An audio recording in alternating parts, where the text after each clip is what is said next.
Hi guys, welcome back to another episode of Introduction to Computer Networks. This is already week 9, as you see in the announcement, PA6, and for this week we have 3 to 4 quizzes doing. Okay, so by now I think you realize also that the list of quizzes doing when Polly announced on Wednesday, it can be shrink to a lower number. Okay. So it really depends on how fast we can move on with the lecture. All right, and oh, by the way, there's a very gentle reminder this week. You know what? The second exam is coming in about 2 weeks. Oh, okay. Sorry for the bad news. You probably just went through a few midterm exams already. And you know what? The second exam for this course is coming in about 2 weeks. Okay. And for the second exam, the scope is really nice. Just chapter 3 and the multimedia networking. Okay, good. So it's a little bit narrower, but you see that the content that we're teaching in chapter 3, there are a lot more mechanisms, and you need to work, you need to have a clear picture of these finite state machines, sender side, receiver side, and how certain packets would trigger the other side to act a certain way. All right, so those are the announcements, and let's go ahead and start with the first topic today. Yeah, hi, welcome. So 创于生定 sorry, Leon. Victor, 千地 Blaine, Vincent, 郑恩 Simon, Matt, 佑祥 and Anna, Jade, Kevin, Kevin Lee, and Boatic. Okay, welcome. And so remember remember last week we talked about pipelined RDT, right? So this is the better type of RDT where we could send packets back to back in one round trip, unlike the previous RDTs where we need to send one packet and wait for the egg to come back before sending another packet. Okay, so that's very low speed, not very good utilization of the connection we have there. Okay, so pipelined RDT, a lot better in terms of the network utilization. And we introduced 2 kinds of pipelined RDT. One is go back in, the other is selective repeat. So I use GBN to represent the first kind, and the second kind, of course, SR. Okay, so taking the first letter from the mechanism. Last week, we also introduced the ideas of go back in and the finite state machine of go back in sender as well as receiver. Just like all the RDTs that we went through, after introducing the finite state machines, we went through a couple examples. This is the same for go back in.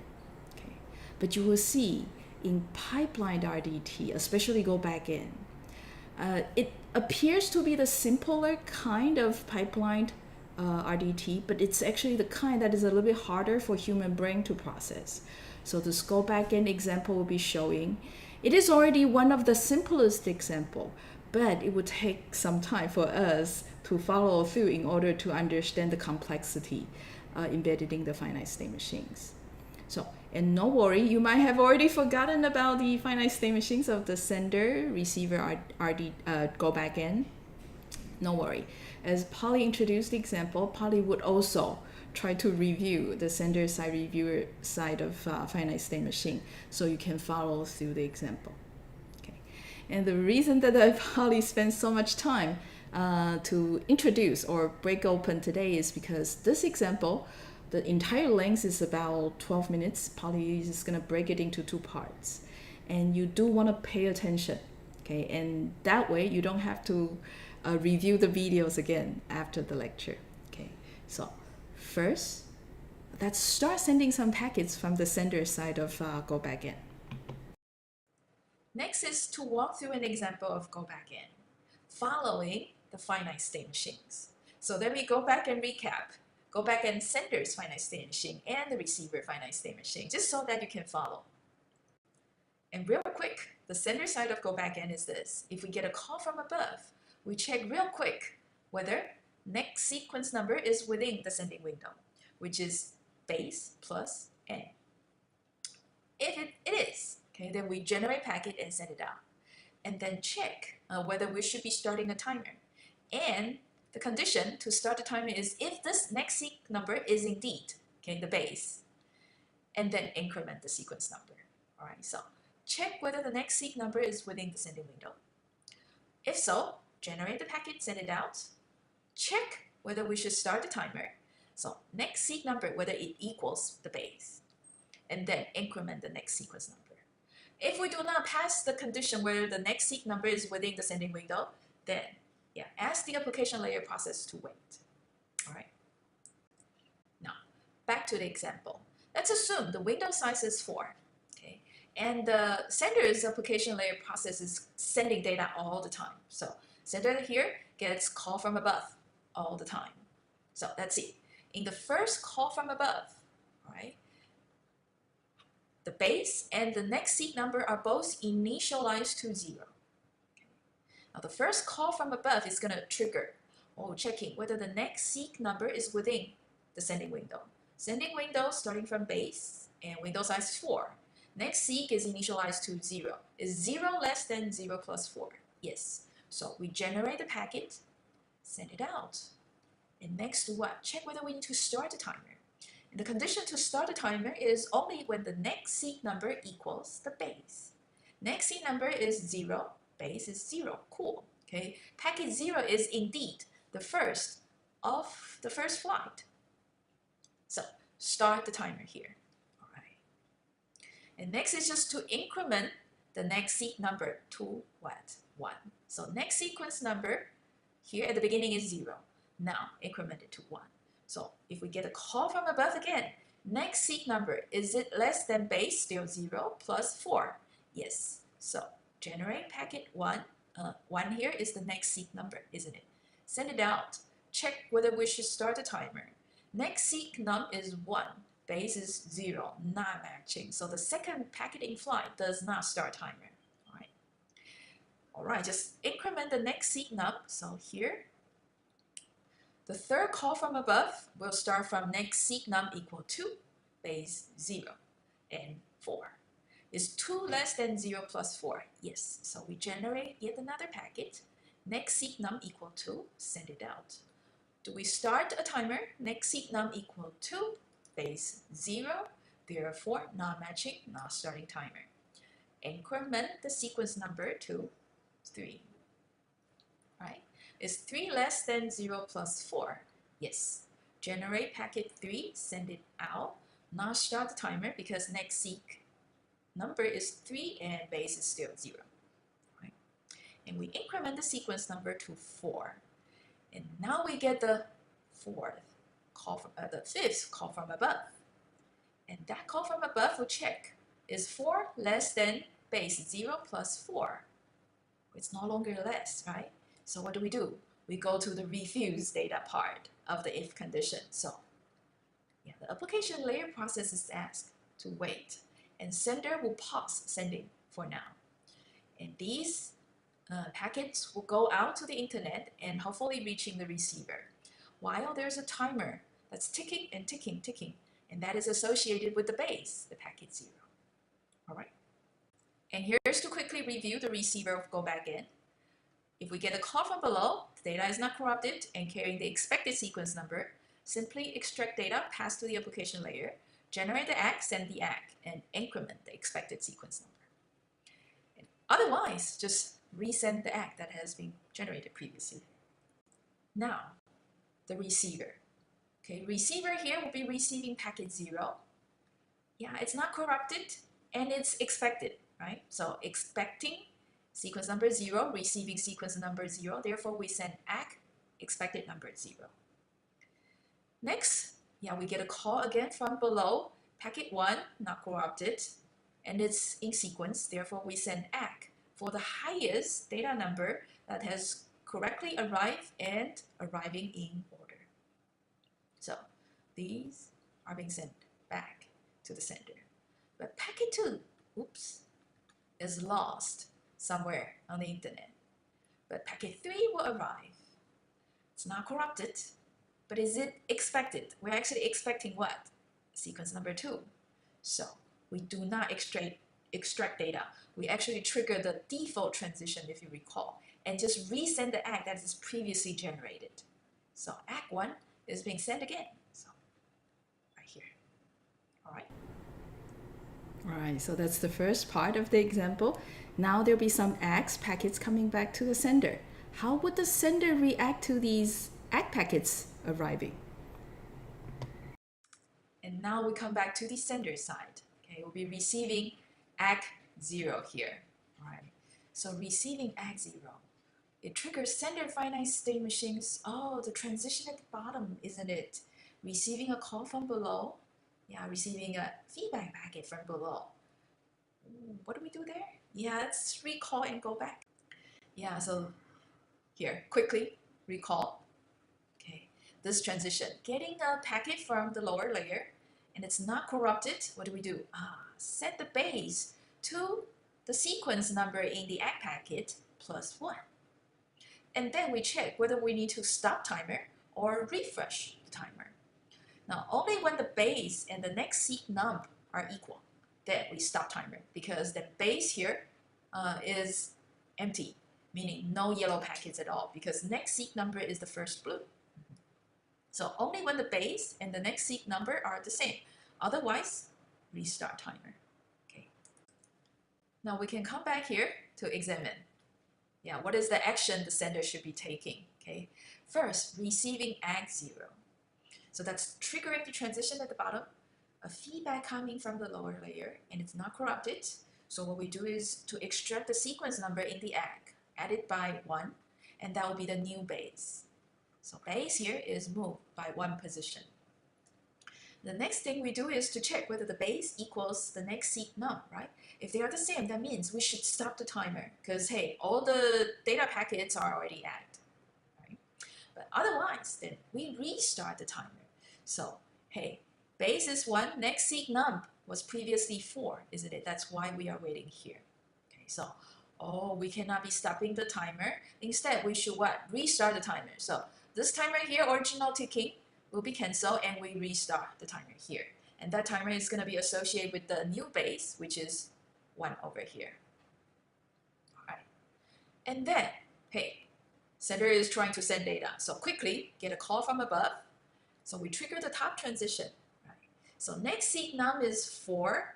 And 4, is it less than the base 1 plus the window size 4? So together 5. 4 less than 5. Cool. We can generate packet 4 and send it out. Is the sequence number base equaling the next seek num? No, so we do not start timer here. All right, so base is 1, so that means base, there's already a timer running. All right, next seek num, 4, not equaling 1, so not starting a timer here for generating packet 4. So timer is still associated with the base 1. All right, and then we increment the sequence number by 1, so 5 here.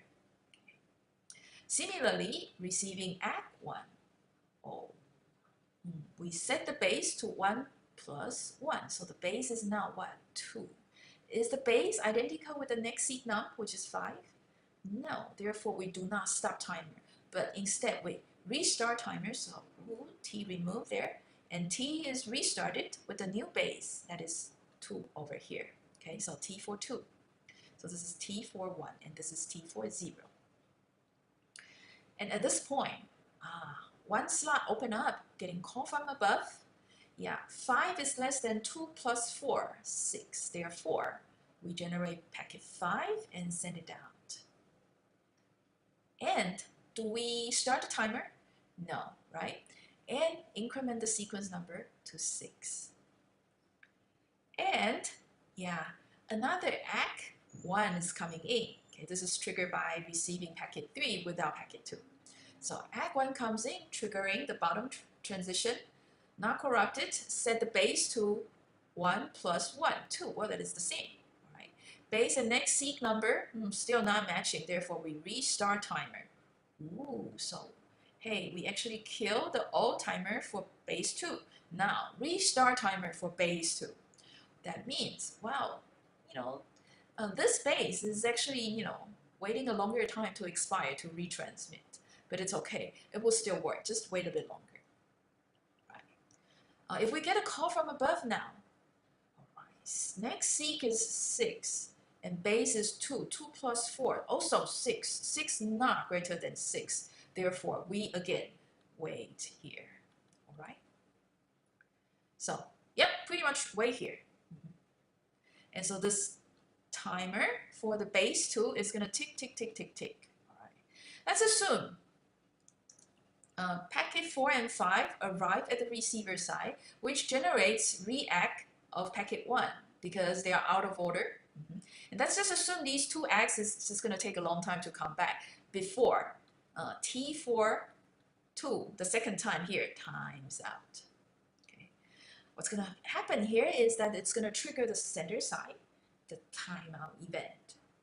What do we do there? We restart timer and what? Retransmit the entire flight of packets starting from the base. So 2, 3, 4, 5 go out at once. All right. And good thing is that at the other end, the receiver here finally gets packet 2. Yeah, it's finally the expected sequence number, so it's going to call the transition on the right, extract data, pass it up, so deliver to the application layer, and therefore we generate Act 2. And packet 3 arriving here, extract data, and then generate Act 3, and so on and so forth. All right, so that was a complete example of go back in. All right, so you see that the sender side of go back in, before sending, there are 2 complications. One checks whether it's within the window size, whether it's within the limit, how many packets can be out simultaneously. All right, so therefore we have an if condition there to check. Okay, so that's the base plus window size check. And then there's also a timer. Okay, so every time there's a packet being sent, we check the sequence number, whether it equals the base. Okay, if it's the base, then hey, a timer needs to be started. Okay. So also, the transition at the bottom, when you receive an acknowledgement, how you handle it, it's also a little bit tricky, especially whether you need to stop timer or restart the timer. Receiver side, on the other hand, is quite straightforward. Okay, it only tracks what is the next expected sequence number, just like RDT 3.0's receiver. Okay, so go back in. The complexity is very much all lies on the sender side. Now, the second flavor of pipelined RDT, this one is a lot easier. Okay, and you will see again from the general idea. Selective repeat. This is the second big category of the pipeline RDT. So its design is pretty much the opposite of go back in. So in go back in, you have cumulative act. So the sequence number in the act there is to indicate all the packets before this particular numbers are received correctly. But in selective repeat, the acknowledgements are individual. So one acknowledgement packet per data packet. The sequence number in the acknowledgement is only to acknowledge one data packet. In go back in, we have one timer for an entire flight of packets. When that timer times out, we retransmit the whole flight of packets. In selective repeat, the opposite. We have one timer per data packet. When that timer times out, we retransmit just that data packet. All right, so receiver will acknowledge each correctly received data packet individually. Sender will only retransmit a packet when the timer for that packet expires. Very straightforward. The slight tricky part of the selective repeat is at the receiver. Okay, we now have to buffer packets arriving out of order. And the reason for this is very straightforward, very simple. If we send packet 1, 2, 3, and 1 arrived at the receiver, 2 get lost, 3 arrived at the receiver. You cannot be just extracting the data bits out of packet 1, pass it out to the upper layer, and not passing the bits of packet 2, and immediately pass the data bits in packet 3, and then later pass the data bits in packet 2, because that way you get bit sequences that is out of order in the application layer. And our definition of RDT is that all the bits arrive reliably and in order. So receiver here in selective repeat, the implementation gets complicated. You need memory space to store temporarily the packets arriving out of order. You wait until all the gaps are filled, and then you pass all the data bits up to the application layer in sequence. The only thing that remains the same is there is still this sending window, which is limited by n, from the base to base plus n. Now, be a bit careful in selective repeat though. What we are limiting there is the sequence number of the unact packet. So what is the maximum sequence number there can be unact. As opposed to in go back n, we say n being the number of unact packets. The reason that I'm saying you need to be careful is because of this. From the base to n plus base. Yeah, there are yellow packets, all right, and after the yellow packets, the blue packets. In go back n, they're just gonna be yellow and blue. So the number of yellow packets maximum will be n. In selective repeat, because we have individual acts, so some of the yellow packets can be green, like this. All right. So even though they're turned green, but that doesn't mean that they will include these 4, okay, into the window, like this. Okay, no. So what we're restricting is the maximum sequence number that can be unact, not the maximum number of packets can be unact. Okay, just to make sure that's clear. And the receiver of selective repeat is, as we talked about, more complicated. It also maintains a certain data structure, tracking the status of these packets. So we also have a window size here at the receiver. The base is now called the receive base.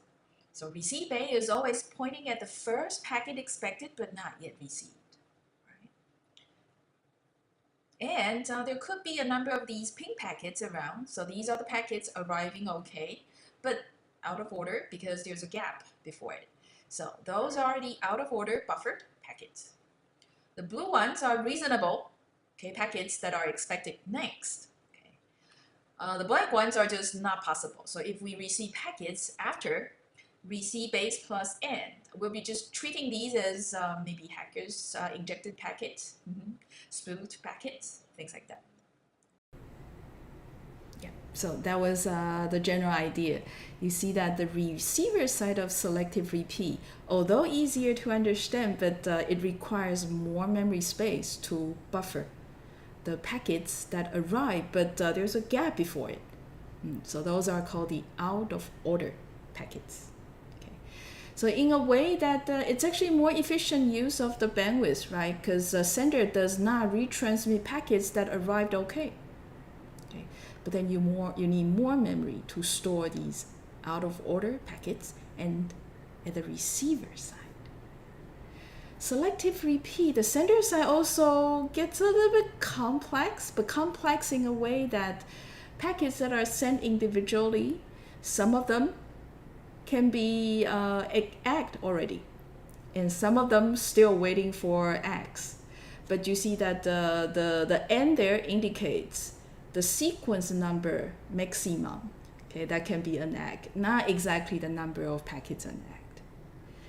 At the receiver end there, you see there's also receive base to track the first packet that the receiver is expecting to arrive. Okay, next. Now, let's go over the finite state machine of selective repeat in more detail. And now, the selective repeat finite state machines. This is the sender side of the machine, and this is the receiver side of the machine. And you might be going, wait, they don't look like FSM at all, right? Because previously we have like states, right? And the number of transitions like these. Yeah. What I'm doing here is to do textual representation. So what I'm saying is essentially, yeah, there are still 3 transitions. So first transition is triggered by this event, the data from above. Okay. Second, the timeout event. Third, triggered by receiving an acknowledgement packet within a particular range. So later on, you will see what's nice about writing the finite state machine this way, because it looks almost like a pseudocode, isn't it? Right? So the sender side is looking like a switch procedure, where when there's the data from above event switching in, then we do this. When there's the ACK packet being received switching in, then we do that. So now let's go over the finite state machines of the senders and receivers. Sender side, when there's a call from above, okay, if the next available sequence number is within the window, yeah, send packet. And you know how to do the next available sequence number, whether it's in window check, right? So the next seq num should be less than base plus n. Second is the timeout event. If our timer times out, and that is for packet sequence number n, we retransmit packet n and restart timer. Straightforward. If we receive an acknowledgement packet, we extract the sequence number and check if it's within the send base and send base plus n subtracting 1. So that is saying, hey, whether the ACK is within the reasonable range, right? Because the send window is only this big. If we receive ACK before that or after that, that's just weird. Okay, let's just ignore those. So we'll only be handling ACKs that's within the send window. Now, once that's the case, we mark packet n being received, so turn it to green. If n smallest unACK packet, so if n here is also the smallest unACK packet, so we turn that into green. There could be a number of other greens following that. Then we could what? Advance the send base all the way to the next yellow packet. Okay, so advance the window base to the next yellow packet, which is the next unACK packet. So this is sender's actions, depending on what's triggering the sender's finite machine to take transitions. Similarly here at the receiver end, there are 1, 2, 3 transitions. First transition is if we receive a data packet that's within this range, the receive base and receive base plus n minus 1, so that is reasonable, okay, as expected. Then we send individual acknowledgement. So if it's packet n, then ACK n. If this packet is not expected, so meaning it's out of order, then we will buffer them. So these will be the pink packet, all right? Now, if this packet is actually coming in and filling one of the gray packet, so unreceived previously, but expected, then we can pass all the packets suddenly in sequence, all in pink, up to the application layer. So let's deliver those, okay, in ordered, and advance the window to the next, not yet received, but expected packet. So to the next gray packet. All right, so this is when we receive a data packet that is within the receiving window. If we get a packet, okay, that comes in, but it's actually in this range, receive base minus n to receive base minus 1. What is this? Okay. We are actually sending an ACK for that packet back. If you recall, it could happen, right? The ACK packet going back to the data center, if that packet is corrupted, the sender there is going to wait until the timer for that packet times out, then retransmit the data again. But that data has already been arrived at the receiver previously. And that's why the receiver sends an ACK back to the data at the first place. And that's before the data is found corrupted at the sender as well. Right? So in that case, we still need to send the ACK for that packet. Okay, do not ignore this. Otherwise, that timer is going to fire it again and again and again, and the sender there is going to retransmit the same packet again and again and again. Right? Third transition, otherwise, or the default, I'll just ignore. Okay, so receiver, pretty much do nothing in case it's packet not within the receiving window or not one receiving window before. So those that are outside, just ignore it, because chances high that they're coming from hackers or previous connections, and the data somehow, the packet somehow gets stuck in the network for too long, and it's gonna be useless anyway.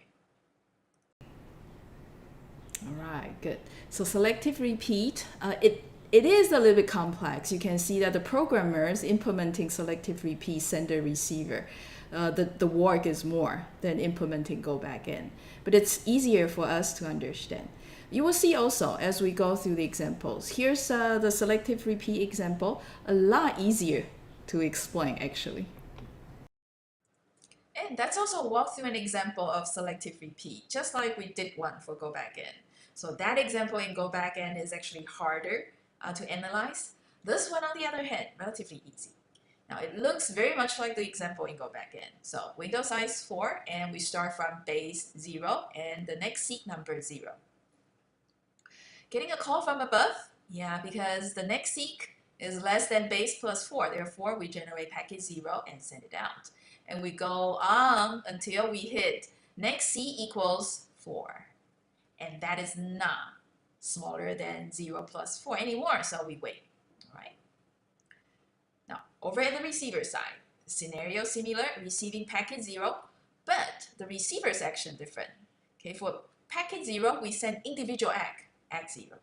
Receiving packet 1, we send individual ACK 1. Well, not getting packet 2, but we'll be getting packet 3. And out of order, so we buffer and send individual packet, individual ACK packet, ACK 3. So ACK 1, ACK 0, ACK 1, and ACK 3 will go back to the sender. Now, sender, upon generating packet 0, packet 1, packet 2, and packet 3 will all start the timer individually. So T0, T1, T2, and T3 will all be ticking, no worries. Okay. Now, ACK 0 now comes back to the sender. Sender receiving ACK 0 will do what? Clear packet 0. So that packet will turn green. All right. Is it in sequence? Yes. So we advance window. Yeah. Advance window by 1 to the next unacked packet. Upon receiving packet 1, also, yeah, advance sequence by 1 because it's in sequence. And hey, so base is changed to 1 and then to 2. So that allows us to send packets more, right? So 4 is generated, 5 is generated, and they're being sent out. Well, packet 2 did not get acknowledgement, but we get what? ACK for 3. All right. So what do we do there? Yes, we actually release packet 3. So we turn that into green. But hey, packet 2 there is still yellow. All right, so this green packet, packet 3, is not the smallest unacked packet. So we cannot advance the window size further. We cannot advance the send window further or the base further. All right, so cannot be sending more. So still wait here. Okay, so this part of go back in and selective repeat similar. But now, look, packet 4 and 5 will go to the receiver. Receiver here receiving 4, out of order again, buffer, send ACK 4. Packet 5, buffer again, send ACK 5. And those will go back. Here, timer for 4, timer for 5 will be fired because there's one timer for individual packets. Okay. So finally at this time point, yeah, timer for 2 finally expires, and therefore we resend packet 2. Packet 2 goes out, received. Finally, this is the smallest unacked packet, and all the packets subsequenting packet 2, 3, 4, 5 can be passed up, okay, in sequence to the application layer, and we send back ACK for 2. All right. So simpler. All right, so simpler. Okay, a lot easier to talk about. Now here's one more example, which is a little bit weird because yeah, there's something wrong with the sequence number, space, and the window size. So check this out. The last bit of selective repeat is this. Let me show you this case. There are 2 scenarios, okay, but from the reviewer's point of view, they will actually look the same, right? And this is due to the fact that the sequence number here, the sequence number space, and the window size there is not set in a way that we could tell individual packets apart. Those who are sent earlier versus those who are sent recently. Okay, so the example goes, sequence number, only 2 bits, so there are only 4 different numbers. Window size, 3. Right. So the selective repeat sender side will look like this. Well, the window size is 3, so we can only send 3 packets back to back of each other. So packet 0, packet 1, packet 2 goes out. Receiver here receiving 0, 1, and 2. They will then send back ACK 0, ACK 1, and ACK 2. So ACK 0 here arrives back at the sender first. And this is in sequence, so we advance the send base. And we generate yet another packet to go. All right. And the next ACK, that's going to advance the send base further to 2. All right. And we generate yet another packet to send. And the next one will be what? Yeah, carrying sequence number 0. Now, if packet number 3 did not arrive at the receiver, all right, receiver here will see, all right, I got the packet 0. And you know what? Within my window, I am indeed expecting someone carrying sequence number 0. So this one will be what? Buffered. And an ACK of 0 being sent back to the sender, isn't it? Right. So that seems to be fine. Yeah, this is the no problem case. Wait until you see the next one. Here's the next one. Same scenario, window size only 3, and we have sequence numbers. There are only 4 of them. So we send packet 0, 1, and 2 out. Receiver here generates ACK 0, ACK 1, and ACK 2 back. But unfortunately, all of them are lost. So timeout is going to happen and retransmit packet 0. This packet 0 will go, and receiver here will say, hey, you know what? I'm expecting packet 0. It's within the receive window. So buffer and send back ACK for 0. Sounds familiar, isn't it? Because that's exactly what's being done here in the first scenario. So from the receiver's point of view, identical. Also, buffer the packet and send back ACK 0. But the thing is this, at the sender side, you see, this packet 0 is a retransmission of the first packet 0. But this packet 0 here is actually the second packet 0, no longer the original, the first packet 0. All right. So if packet 3 here arrived at the sender, the sender is going to what? Clear that gap and pass 0 up to the application layer. Before that, pass, of course, packet 3's bits into the application layer. So 3 and 0's data bits will go to the application layer. But look here. Now, this is packet 0. When packet 3 finally comes here, it's going to clear and send packet 3's bits as well as this retransmission 0's bits up to the what? The application layer. So you get unwanted duplicates. So you do have a situation here.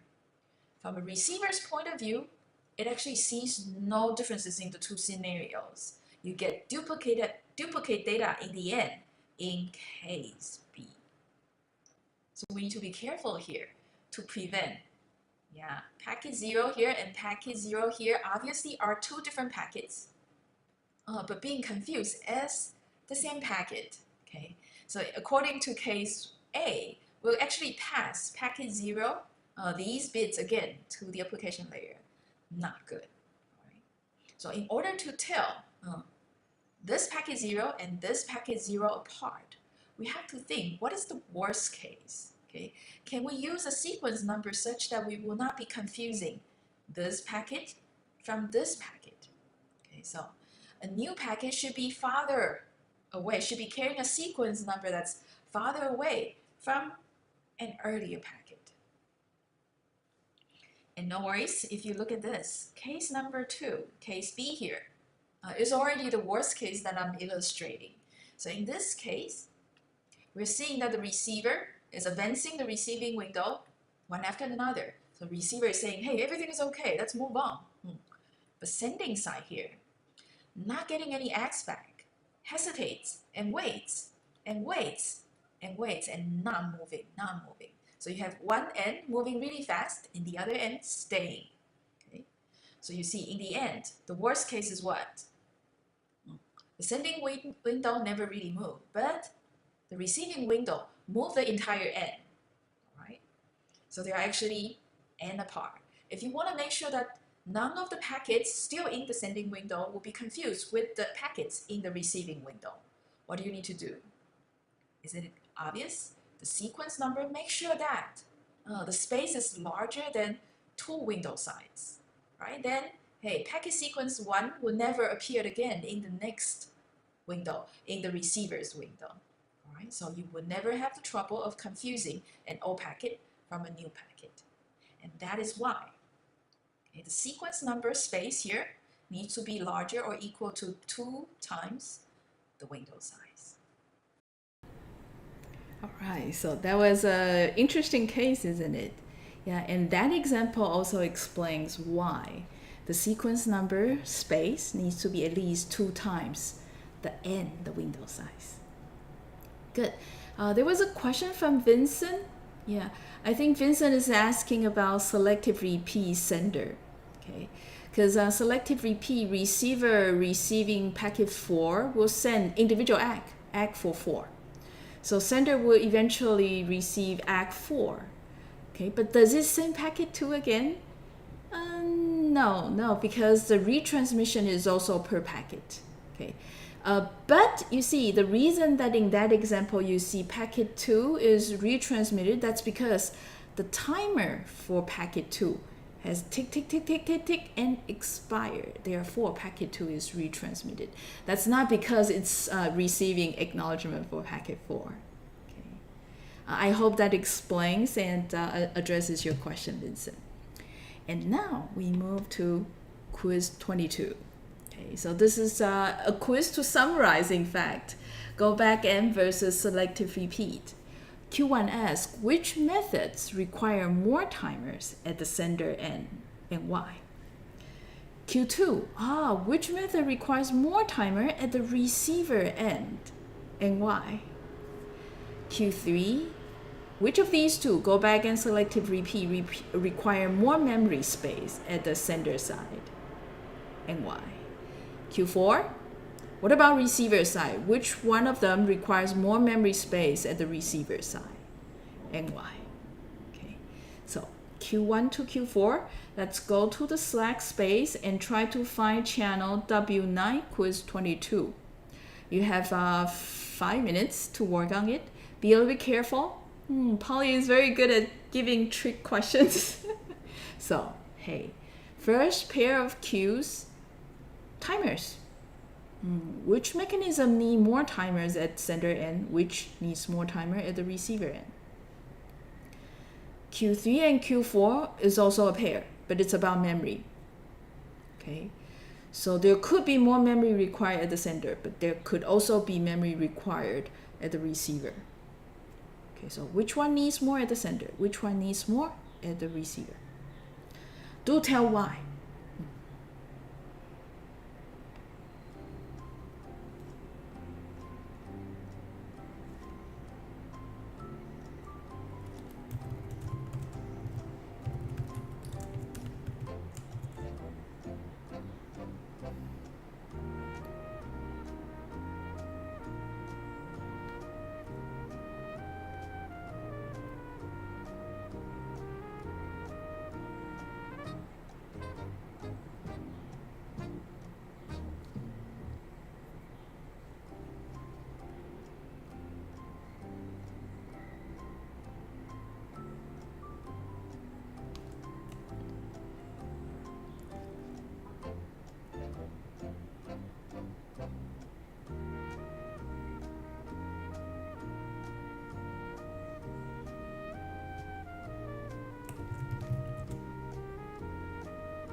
Okay, teammate, team 1, very good, very good.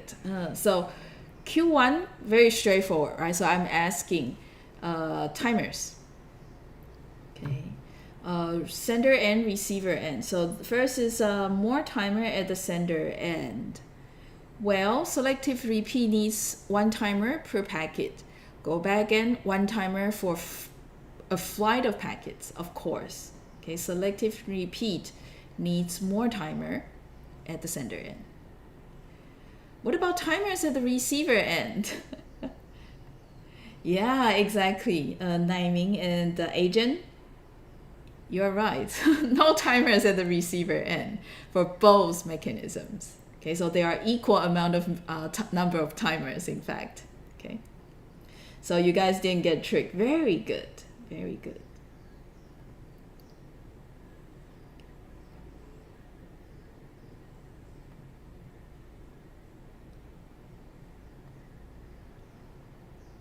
Okay, so my Slack is a little bit slow today. Yeah, I guess it's because you guys are all typing up solutions. Okay, so what about Q3? Memory. And memory at the sender end, right? Yeah, so I ask, at the sender end, which mechanism require more memory space? Yeah, so yeah, at the timers also require memory space. Yeah, now given SR requires 1 timer per packet, go back in, 1 timer for a whole flight of packets. Yeah, you do need more memory at the sender side for selective repeat. Q4, for receiver side, go back in, hey, it doesn't buffer packets at all, even it's out of order. Even if the packet is received without corruption. But in selective repeat, if the packet is arriving without corruption but out of order, receiver there for selective repeat does not just discard the packet, it buffers the packet. So you see these extra memory space required to store the out of order packets. Yeah.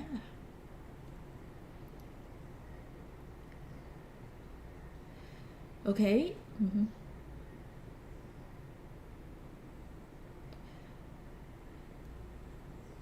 Yeah, so there's a, let's see. Yeah, there's a slight difference between Team A and Team 1's solution to Q3. So agent here is perfectly right, yeah, because timer takes also space. Now, Naiming was saying, the sender side needs also space to store the out of order X.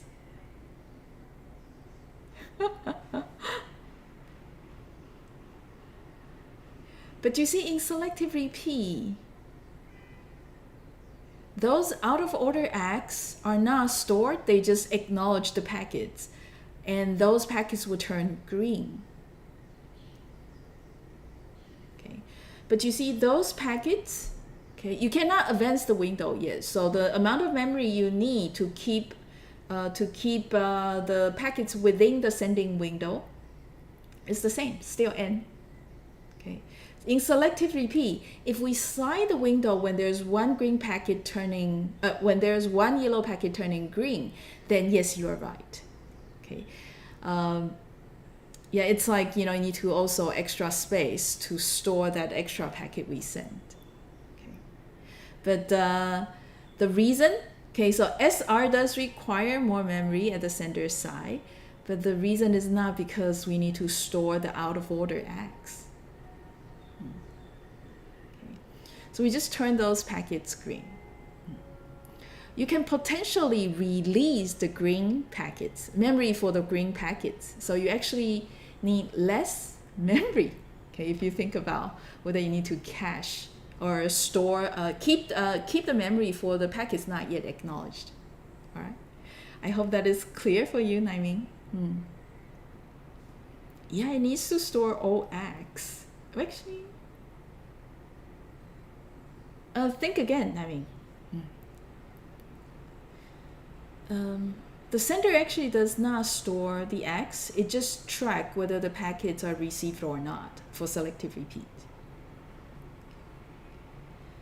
All right. Let's see, team 6. Oh, by the way, hey, the time is up. All right. Let me just check you guys' is Q3. So for Q1, Q2, and Q4, the answer are quite obvious. Reasons quite obvious. Needs to remember packet that has been sent. Okay, but you know what? Go back and also needs to remember the packets that are sent but not yet acknowledged. Yeah. All right. Store out of order X. No. Selective repeat does not store the out of order X. The out of order X will come back and just act individual packets. Yeah, less memory space, trouble like in example. There's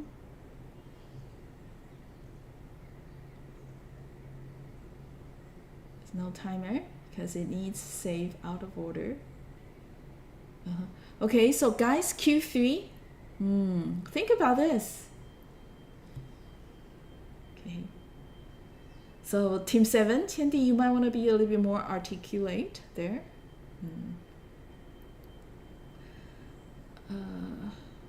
Okay, needs to store out of X. Okay, so we need more memory space for timers, all right. But the out of order ACK flags, it's not necessary. You simply acknowledge and release the memory space for those green packets because you don't need to keep it there at the sender buffer anymore.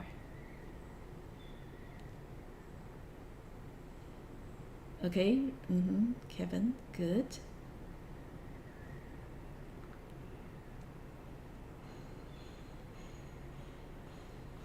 To base, same, 2R base to base plus N.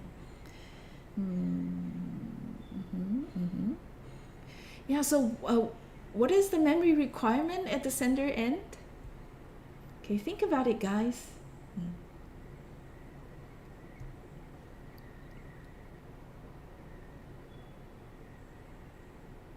So essentially, when the packet turns green, right, you no longer need to keep it there at the sender side buffer because you don't need to retransmit it.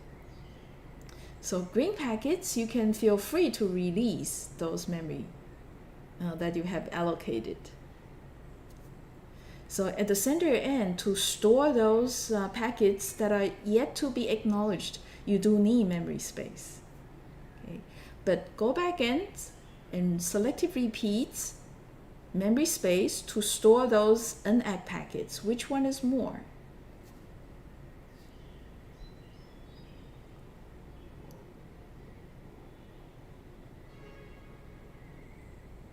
Okay, very good. I think team 16 is good. And team 12.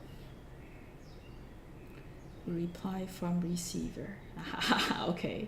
Yeah, so many of you think that the sender end actually store the ACK packets. Okay. No, the sender's end does not store the ACK packets. So when ACK packets arrive, right, what does the sender do? It checks whether it needs to move the base.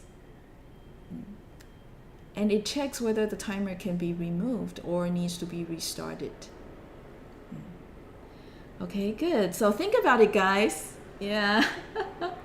So pipelined RDTs, as I said, now you can send multiple packets in one flight simultaneously.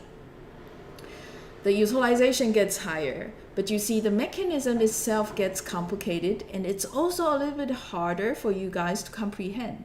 As we walk through the examples, I'm pretty sure that some of you are lost there in the middle of the example. So it's highly recommended that you try to review these examples in case you did not quite get it. All right.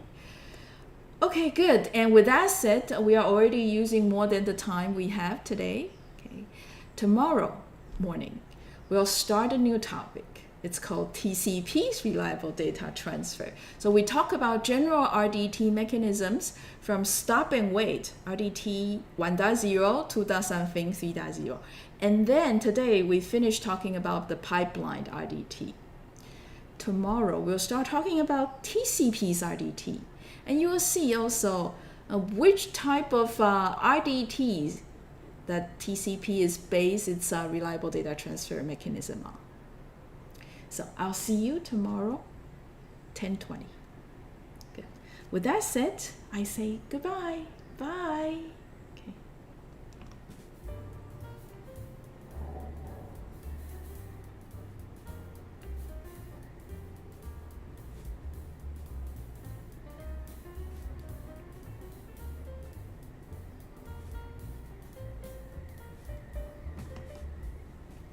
Okay, bye.